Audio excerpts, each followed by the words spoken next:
Uh, oh, okay. Sounds good.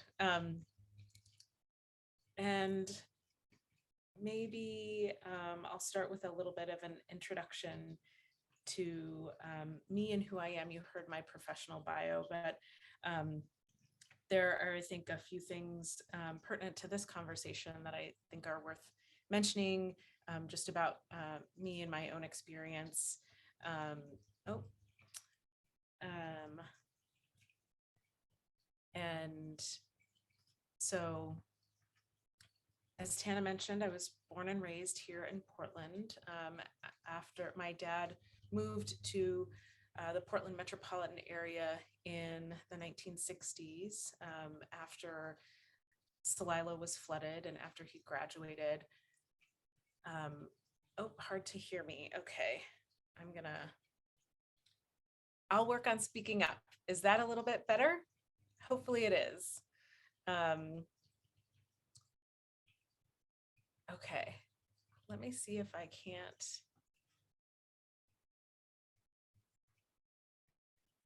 Work on my microphone just a little bit. Okay, it's better now. Thank you. So my dad moved here in the 1960s. After he graduated from high school, Celilo Falls was flooded in 1957. And he didn't really have, his father was a fisherman. His family came from a line of fishermen, and he didn't really see that as something he could do as a job anymore. So he moved to the city, which is oftentimes what our folks, our Indian people, do to find work. He actually ended up houseless and lived on the streets here for over a decade before he got clean and went through NARA. He was one of the first folks to go through NARA. And if you're not familiar with NARA, it's the Native American Rehabilitation Association. So that's my dad and how he found his way here. Celilo, of course, is still there for those of you who've been around for a while. We have a longhouse and a village there. It's the place that I consider to be, my home. And even though we don't live there, we go back for ceremony and celebrations, births, deaths, all of the things that are important. And so that's the place that I consider my home. Let's see. I am, and that kind of leads me to kind of a little bit about who I am personally. I am a proud college dropout, even though I think, done a lot of work in terms of academic writing and publishing. It's at a certain point, the opportunity cost of finishing school was a little bit too high. And I'm already doing work that I never envisioned I would do as a Native person who, as I was growing up, I didn't have much imagination for my future at all beyond, potentially, getting a career, maybe as the office person or something like that, and serving kind of a larger economy. I didn't really see myself as potentially being a leader or an executive director or business owner or anything like that. But found organizing as something that I really love and have some skills at. So have leaned into that. I'm also a domestic violence survivor. And that has shaped a lot of how I live and work in the world. I think for me, it's given me really a level of courage that I don't know. It's given me a level of courage where I don't really care about necessarily the how we get there. It's that we get there all together. When I think about my approach to organizing, I always ask myself, who can't I do this work without, and how do I bring them with me? And so that has shaped me a lot in how I move, experience, and aspire to live in the world. I know this isn't a typical introduction, but I feel like it's important to also, as a person, be vulnerable and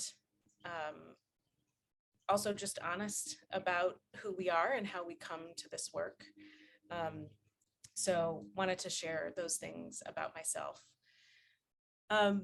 And really the work around our approach at seeding justice, to working with tribes. I'm the first executive director to be an Indigenous person. And there's always a lot of pressure when you're the first in any position, doing what you're doing. But our organization, Seeding Justice, we're formerly called MRG Foundation. We were founded in 1976, almost 50 years ago, with the purpose of not only moving money to the movement for justice, but also shifting power and decision-making. So having those who are most impacted by the pain of injustice at the center of deciding where the money goes and how it's invested. So for nearly 50 years, we've had this participatory grant-making approach. And for also almost that entire period of time, have also been granting to tribes and tribally missioned organizations across the West. So for example, we, as many of you know, the history in Oregon around termination, nowhere in any part of the nation was termination more intense or acute than it was here in Oregon. Over 90% of the individuals losing their status as an Indian person, according to the federal government, were from here in Oregon. And so we helped fund the restoration, the federal recognition of many of the tribes here who sought recognition in the 70s and 80s, including the Klamath tribes, who I'll talk about a little bit later. So we have this long history of supporting and funding around education around treaty rights along the Columbia River and the rights of people fishing. And so it was really an honor to join an organization with such a rich history and commitment, even though it wasn't always externalized or articulated the way that I think Tana's land and labor acknowledgement was. It was always there, kind of undergirding a lot of the work that we were doing. So, and I didn't know this history when I came in as executive director. I saw some of the, grants around cultural preservation, but I didn't know that we had funded the Klamath tribes for over 5 years to seek their restoration.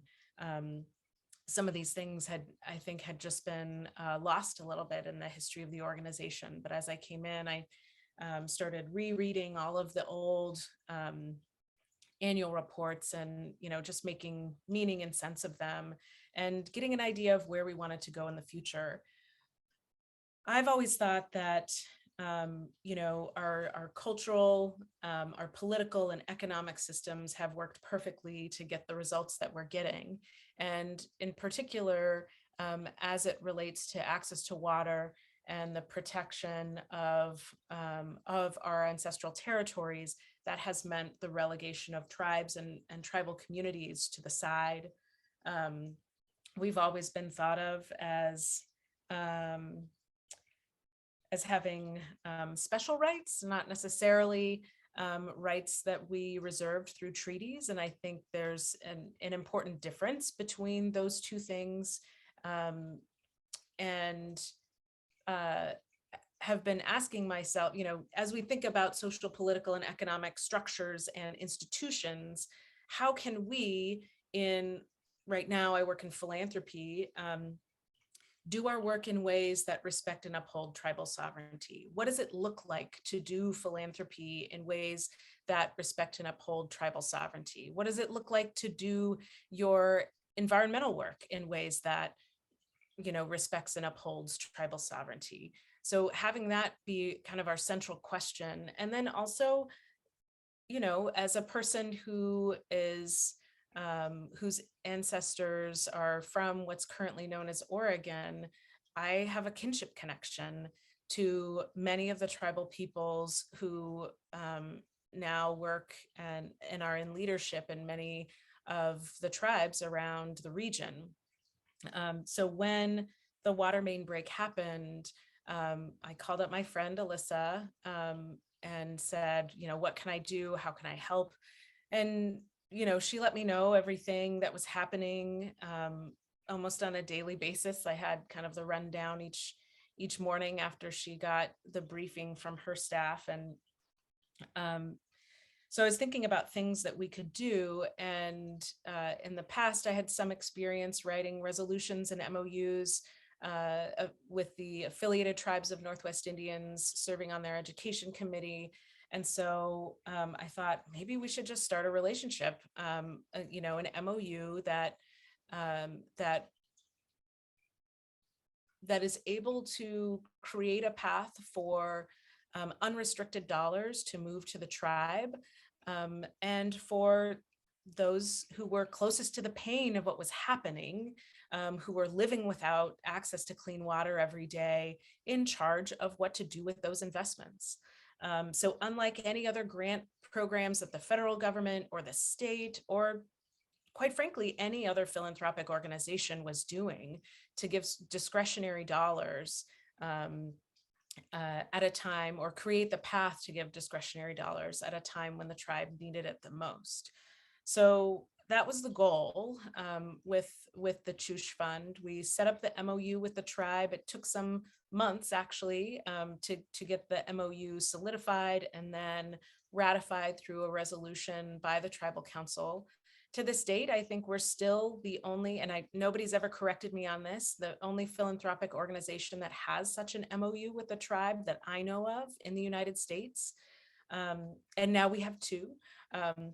So that was a first. And then throughout the last year or so, I just looked up the numbers as of today, we've raised about $1.15 million that has gone to the Confederated Tribes of Warm Springs to help alleviate with the water challenges that are happening in that community. I think it's a small step. And right now I know it's part of the only money that has come through. State money takes time. Those, federal disaster relief takes time. We set up our MOU with tribes, and the money flows immediately. We transfer it every month into the bank account, and we also share all of the names of the donors. So at whatever time in the future that the tribe would like to reach out to any of those donors, they have their name and contact information. Everything they shared with us is shared with them, to reach out to folks when and if they would like to.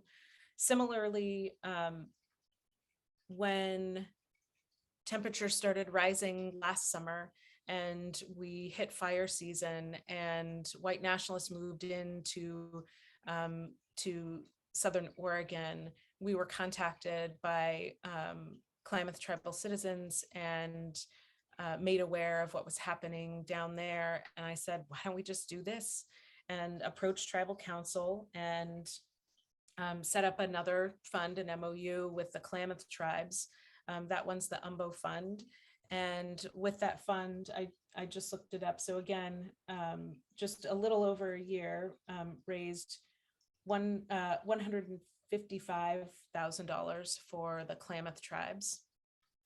And to give you a little bit of an idea, we're a fairly small foundation. We're an operating foundation, so we raise everything that we grant out. We don't have an endowment similar to Collins or Meyer or OCF that we draw down from in order to grant money. So we raise everything, including for our operations and staff.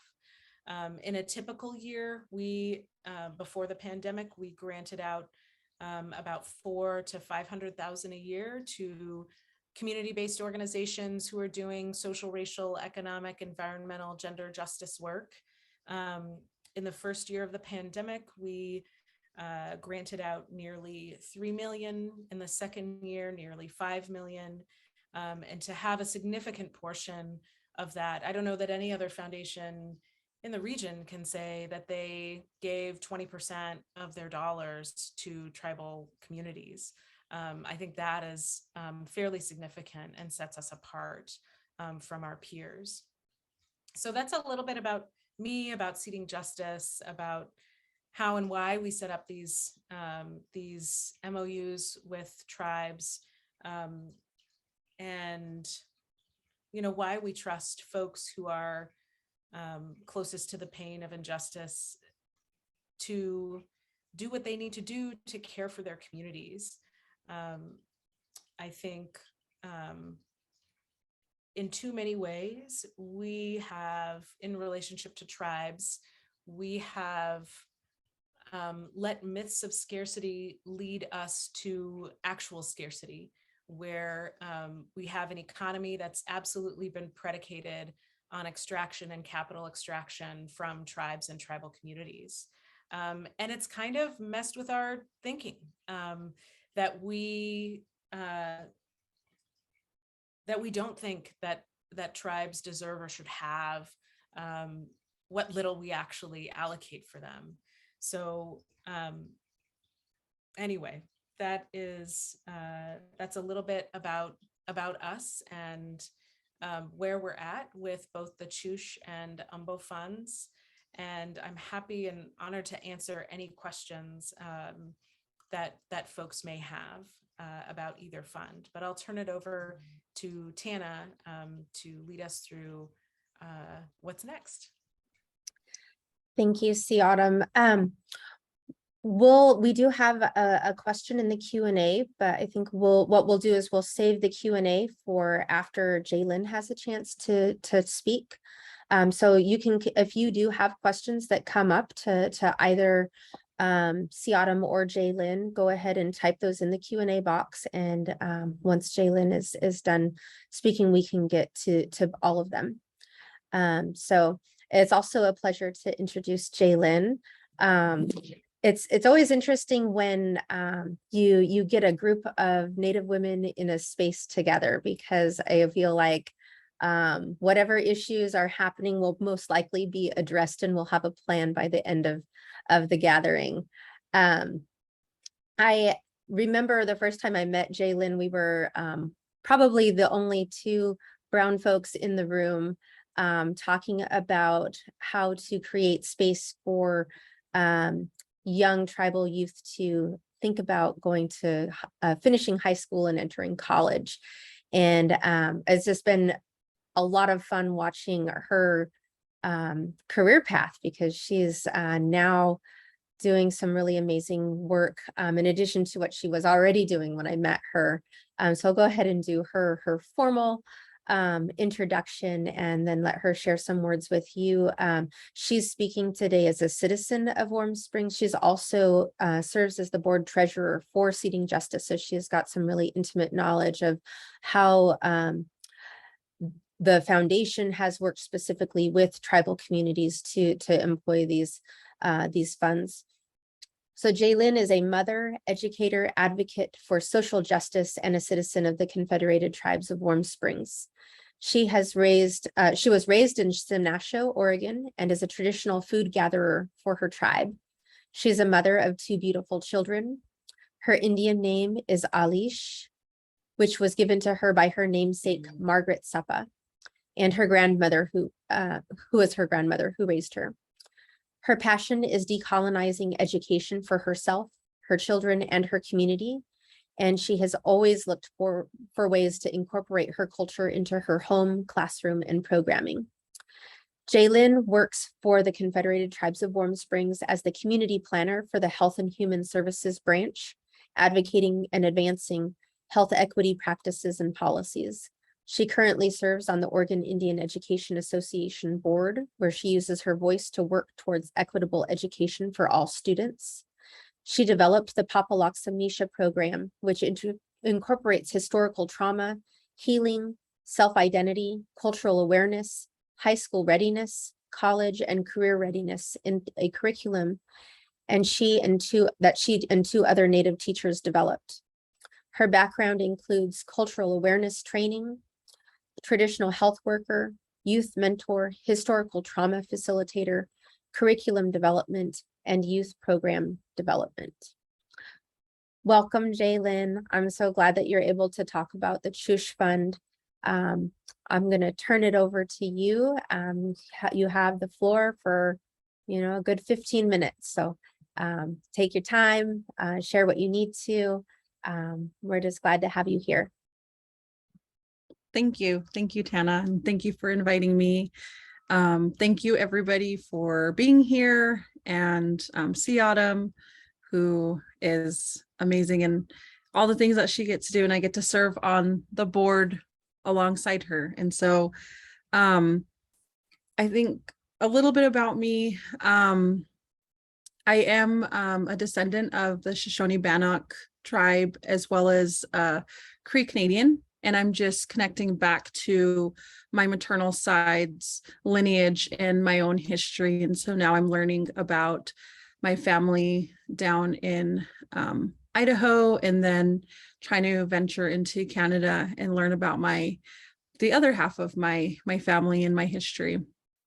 I do reside here in Warm Springs, and so a couple of challenges that through my life. So water is not, I guess, being impacted by the lack of water, by drinking water has been a lifetime barrier and challenge for me, because I grew up in Simnasho, like Tana had mentioned, and we had arsenic in our water. And so from early on in my life, up until I left for college in 2006, we were receiving bottled water that our tribe was paying for due to we couldn't drink the water. So I've lived off of bottled water probably most of my life. We could cook with it as long as we boiled it and all of those things. We could do our dishes, we showered in it, but we couldn't drink it. And so and then I moved to Warm Springs in 2015. I live in Warm Springs now. Simnasho is our northern part of our reservation, which is about 15 to 20 minutes drive from Warm Springs. And I started experiencing, I was living down here when the water break happened and when the Chush Fund was developed. And I think just having that lived experience of always having an issue with water has really, I think growing up with not understanding at first why I was drinking out of this machine that was giving me my water, and why we couldn't drink the water from the fountain, from the sink, until I was older and understood. And I'm not a scientist, I'm not a health practitioner or anything, but I've noticed that a lot of our elderly folks have come down with cancer and passed away from cancer. And I believe that there's a tie to that. And so I think just my unique perspective of having all these experiences with just the basics of water has made me appreciate water, but it also has given me an experience to, I guess, harness that lived experience into my advocacy work in the different ways that it shows up. And one of the ways it shows up is by being able to serve on the Seating Justice Board and help get folks to donate to the fund, to bring awareness about our water issues, to connect folks to our youth, to be able to talk about our water issues in all of those different ways that I can do that. And I think one of the biggest, and right now our as you heard Sianam talk about, the amount of money that we've brought in, and as well as the state funds, as we plug away at that 200 million that is needed for it, we know we're not very close and we have infrastructure issues. But I think another part of it is, very similar to Klamath, is now we're looking at what are the issues with the drought, and now farmers talking about taking water from the basin, and now our treaty rights are being, to me, threatened when we have folks who are wanting to take the water from our areas. And so trying to learn more about what does that look like too now, and what does that mean for my tribe in our work in what's going to probably be water wars. And we're at the very beginning of them. I know Klamath has been in them, and so I'm really interested to hear what is happening down in Klamath and get an update, because we are about to venture into that fight as well. We haven't had to, luckily, so far, but we've been getting, messages and things like that from our neighbors who are concerned that they're meeting on water, and they're talking about taking water from Lake Billy Chinook and from our basin, and we have water rights. And so now we're having to look at that as another challenge, and just adding to the challenges that we already have within our community here in Warm Springs. When the Choosh Fund was created, I think the biggest part for me was, one, I was able to point people to someplace they could help, because I have a really big network of people, and they're always asking, how can I help? How can I help? And at first I was like, okay, you can buy supplies, you can do this. But then when the Choosh Fund came out, it was so easy to say, you can put your money there, because that's what we need. We need to be able to raise enough funds to be able to build our new infrastructure, because we can't just keep doing Band-Aids, which is what we've been doing for years. Before I was even working for the tribes, and probably before even Alyssa was working for the tribes, we were Band-Aiding it. And we've reached a point where we can't Band-Aid anymore. And if we just keep Band-Aiding, our children are going to be dealing with this. My children, who, they're 9 and 11, they're going to be dealing with this when they become adults. And so really looking at, like, how can we really do something about this so that our next generations aren't having to worry about this.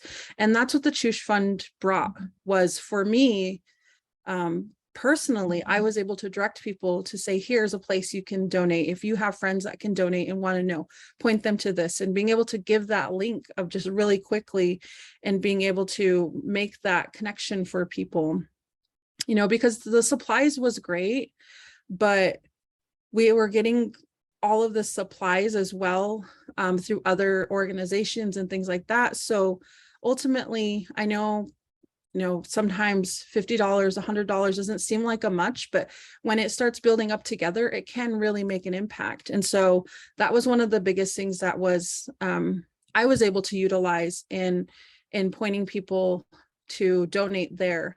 And then also, I think the way that this fund was set up, with that trust-based relationship of, we are going to trust you to do what you know is best with this money. We are going to be a tool and a resource for you to help your community, but we're not going to tell you how to spend that money. We're not going to tell you what to do with that money, because you know your community best. And that was, for me, not just in being able to share that with people, but in the work that I was doing, to be able to use that as an example, to say, this is an example of how you uphold tribal sovereignty, but also how you respect tribal nations.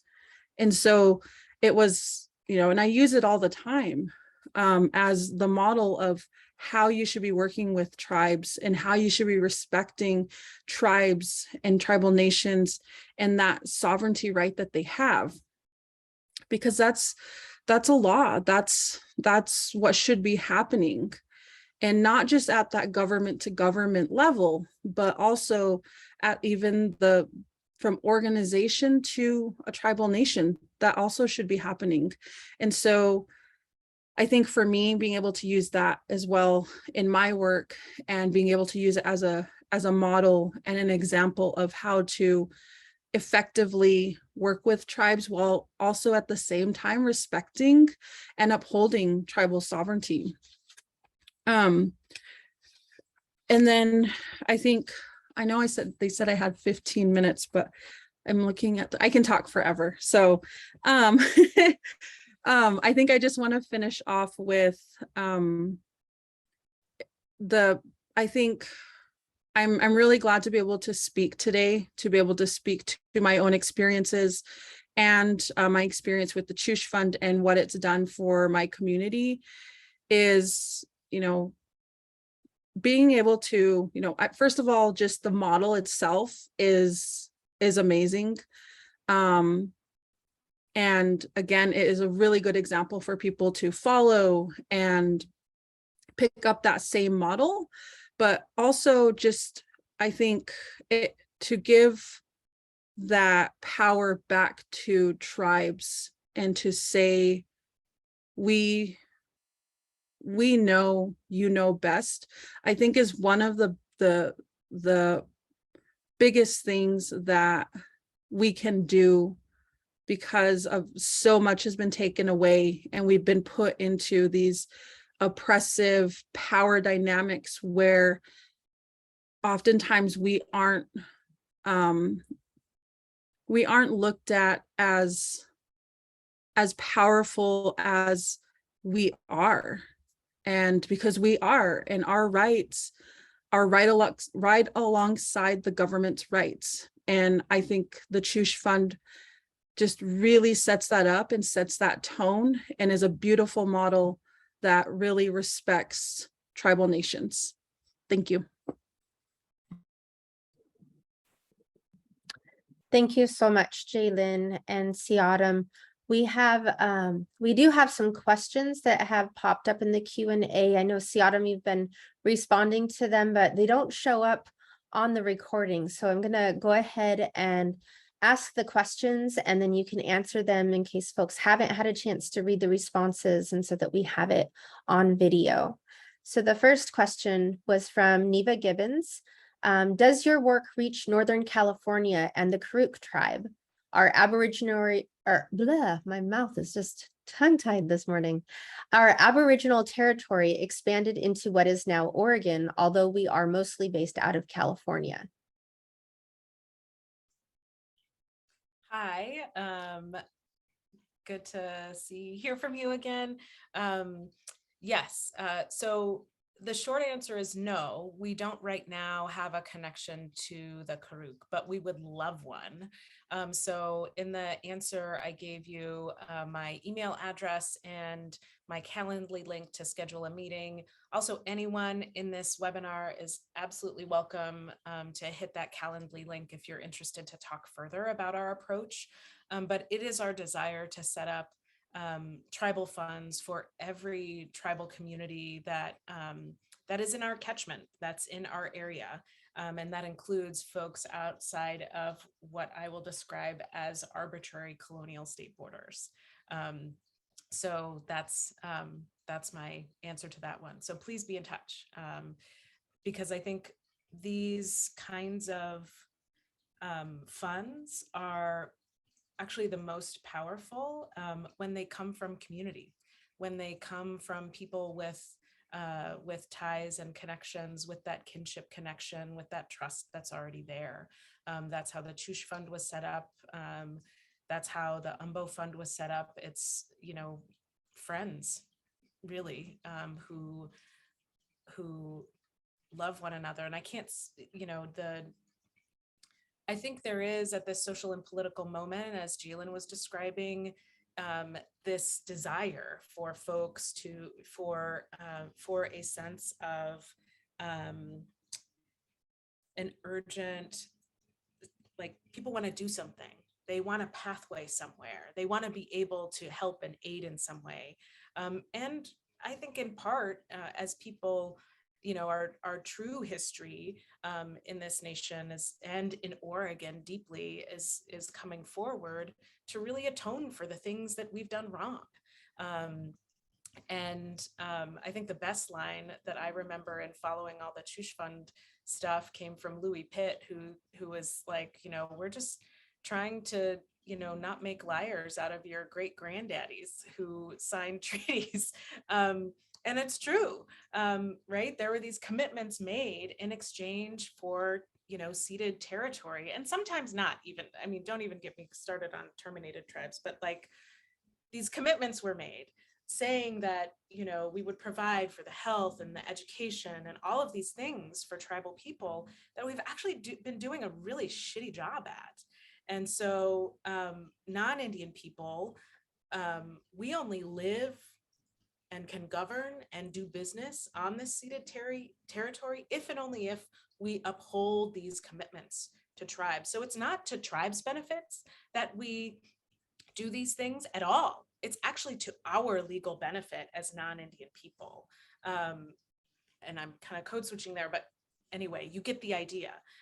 It's the only way that we can have the continued legal authority to live here, and really ethical and moral as well. I think, beyond the legal authority to live here, there is an ethical and moral duty that we owe to folks because of things that we've done.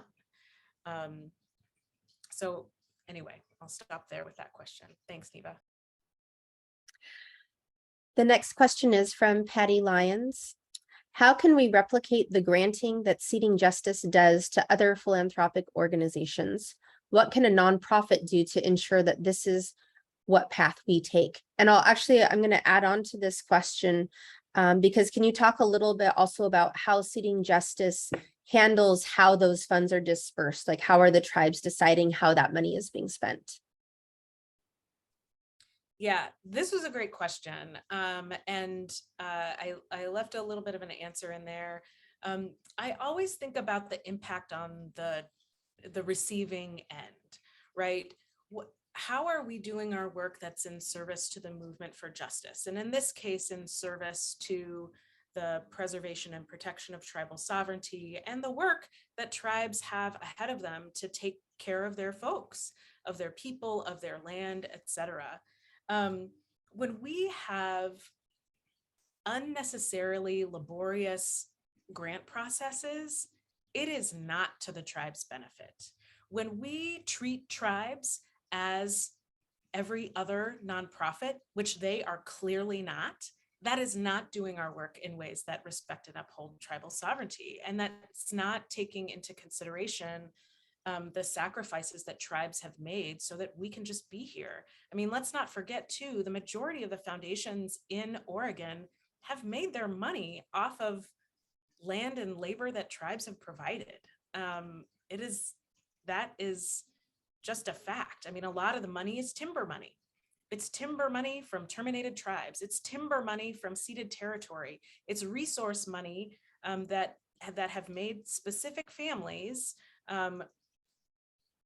win capitalism, have so much money that it's to their benefit to set up family foundations. So anyway, to send tribes through a process where they have to go through an application process and are treated as just a nonprofit those of us who are from foundations who have aspirations, or even if not, many foundations have the aspiration of being in existence in perpetuity, of doing their work in perpetuity. And so our question should be, how are we in relationship with those who have been here since time immemorial? What does that look like? What does that commitment look like? I want to be here in perpetuity. I need to have what does that relationship look like? And it shouldn't look like I'm the center, which is what it often looks like in philanthropy, right? It's, the philanthropy is it's kind of an ego game. It's not necessarily about what is the impact on the ground. In reality, it takes a whole person to and maybe multiple people, maybe a whole entire department to write the grant, to track the grants, to do the report, to blah, blah, blah. Like, it's just a bunch of bullshit, to be honest. Philanthropy doesn't have to work that way. We, like, our hands are tied sometimes in philanthropy because we tie them. And that should not be the case, especially when we're dealing with tribes. That's my, but also the flip side of that question is, should every foundation do it like this? I'm not sure. I don't know. Will it take the finance department, for example, a lot more labor to have an MOU with Seating Justice and then an MOU with blah, blah, blah, and then an MOU and then put all of these in different accounts and report on them? Like, should we perhaps in philanthropy be consolidating our dollars and just saying, actually, here's what we're all giving collectively, especially when a tribe is at the point where Warm Springs is, to be quite frank, like having a multi-year deficit budget, right? Laying off, I don't know if they've laid off staff, but staff have quit and they haven't been able to fill the positions because they just don't have the budget. Like, I'm not going to do that. I'm not going to suggest that every foundation all of a sudden then set up an MOU with a tribal council, because one, it takes a lot of time and energy. And two, you can just give to the Tush Fund and trust that the tribe will still continue to make the same decisions. We'll fill out the report. The idea is not to add work to tribal communities to their plates.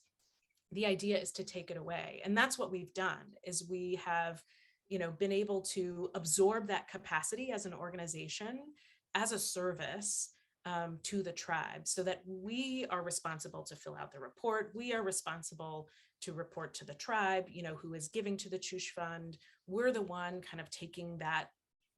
And we're also willing to change and adjust it at any time, given their desire and whatever they say in the MOU. We can have amendments to the MOU.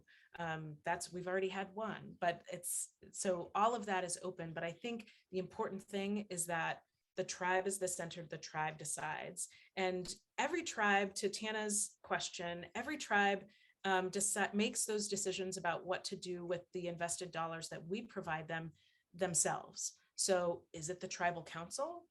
Is it a subcommittee? Is it, I'm not sure.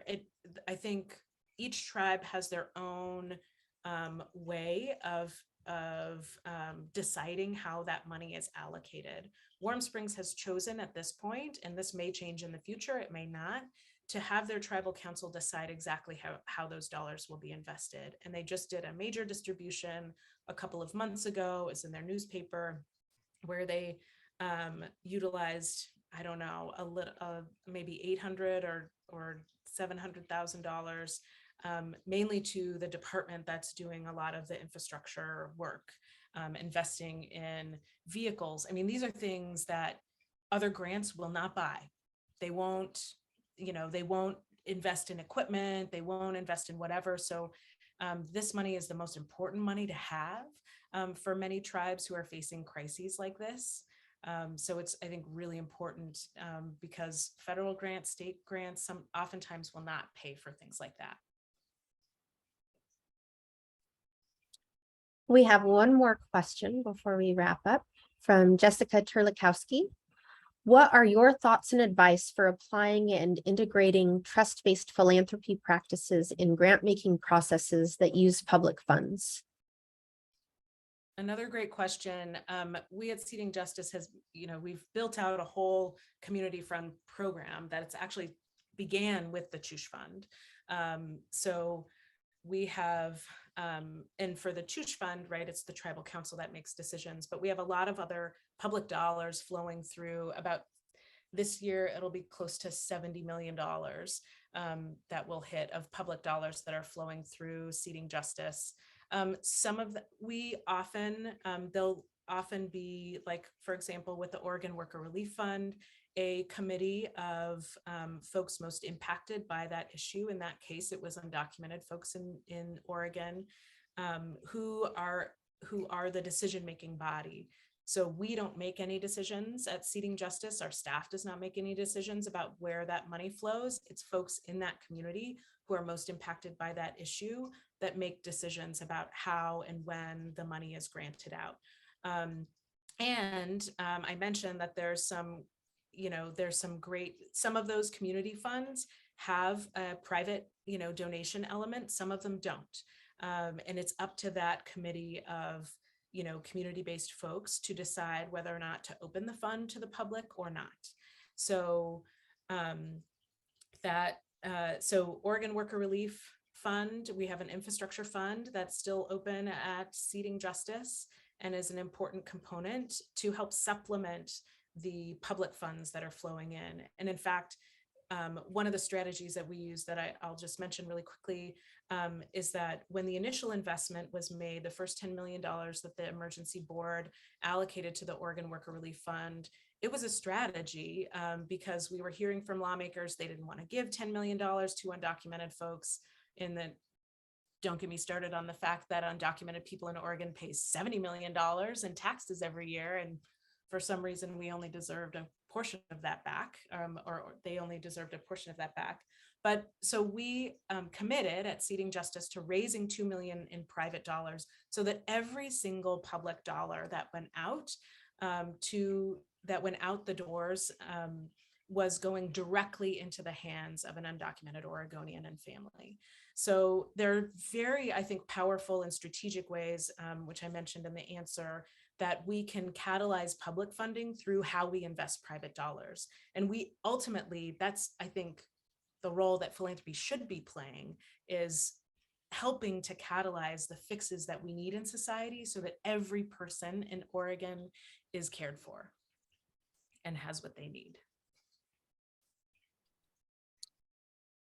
I just want to take a moment to say thank you to Siadam and Jaylin, your stories about your personal experiences and what your communities have endured and how you're responding to it is so inspiring. And I hope that our attendees are taking note and writing down your contact information so they can continue this conversation, and hopefully they're also taking the opportunity to open their pocketbooks too, and to support the Chush Fund and the OMBO Fund and the work that Seating Justice is doing. I do want to transition real quickly. I wanted to make sure that everybody is aware that we will be offering a final webinar on our equity and conservation finance. So just watch for that in your emails. It'll be coming out soon. We also have an announcement for our within our REACH conference. And that will be the first time that Nesika Wilamut is hosting it. In the past, it was hosted through the Willamette River Initiative, which is our predecessor, which has been part of Meyer Memorial Trust. And we will be, as a network, coming together for the conference in October 6th and 7th in Eugene, Oregon. And so we'll be in your email boxes soon with conference registration information, and we'll hope to see you there. It'll be nice to actually see people again in person. But just a big thank you to everybody for spending their afternoon with us today, learning a little bit more about how philanthropy can help shape the health and environment for tribal communities, because these issues will definitely impact all of us. I think Jaylin mentioned how Klamath has been involved essentially in water wars, and how they're seeing in their community that is something that is entering their territory. I know on the west side of the Cascades, it's something that with all the rain that we receive on this side, we don't necessarily think about all of the time, but climate change is real. We saw that in the last couple of years with the forest fires that have encroached upon this side of the mountain. And so these are definitely issues that we need to think of as not just a regional thing. These are things that are happening across our region and that we all need to address. So thank you both for sharing your stories and I just appreciate the commitment of, not just your own personal values and the work that you do within your communities, but how you're taking that to the next level, to give to other communities and show a path of how we can do this to address these issues on a widespread level. So thank you so much for joining us, and enjoy your afternoon. I think that this is supposed to be the hottest day of this week, which may be the hottest day of this year. So stay cool, stay safe, stay hydrated, and thank you.